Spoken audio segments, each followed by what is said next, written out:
okay.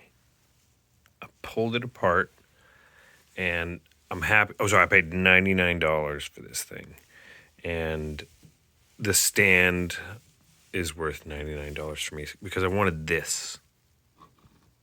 This is where the precision comes in the machine. Is this little teeny tiny stage that goes up and down. So I pulled it apart. I got the two nuts freed up.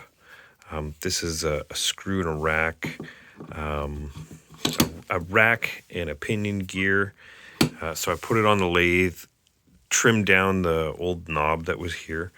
When I got it, it had busted pretty good. I cleaned out this stuff, and it was like probably all gold. This is the motor. So this is old. So I'm gonna keep my eye out for this. See if I can find a A327 PD precision drill made in the USA, and very Racine, Wisconsin. Oh man, same place as the Gordon. So cast base, cast arm, cast drill holder, but the screw mounts for the drill, they've just been stripped like crazy, and this housing is cracked. So I pulled the windings out, and this is it's like that gross, well, it's magnetic for one, so anything they drilled really, really fine and magnetic, got sucked to here while it was also being covered in oil. And this thing had two oilers on it, and they're like little screws that go into, I'm not left-handed, but I'm going to try. So there were these little wicks, it would wick oil. So anyway, pulled those out, cleaned those up. I sprayed it down with, mostly contact cleaner. I ripped the leads out. So what am I going to do here? I think I'm going to soften this up and pull two, and nothing got damaged. Like it seems like continuity's all there. I don't want to rewind it. Not that that's hard. I'd have to find this very fine wire because it's a high-speed motor. So these two coils have to alternate. And then there's brushes that are here. So there's brushes that go to this arbor. I don't know what, rotor, stator. I think that's what it's called. And it's got a whole bunch of very special windings that go to and fro. But if you look at the contacts, it looks like it's just been worn down to nothing.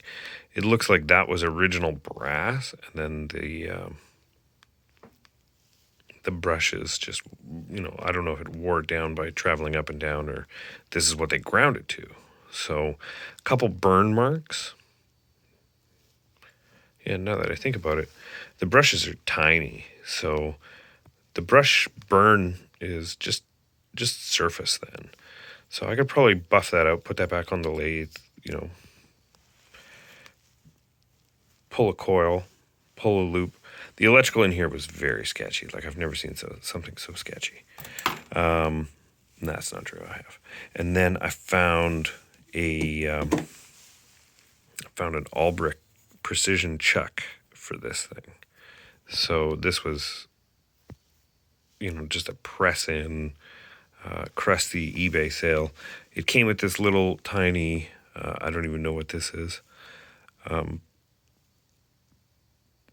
But I broke it, taking it off. I think it could still probably be reused, but I don't have any use for something that size other than this. So this will go on.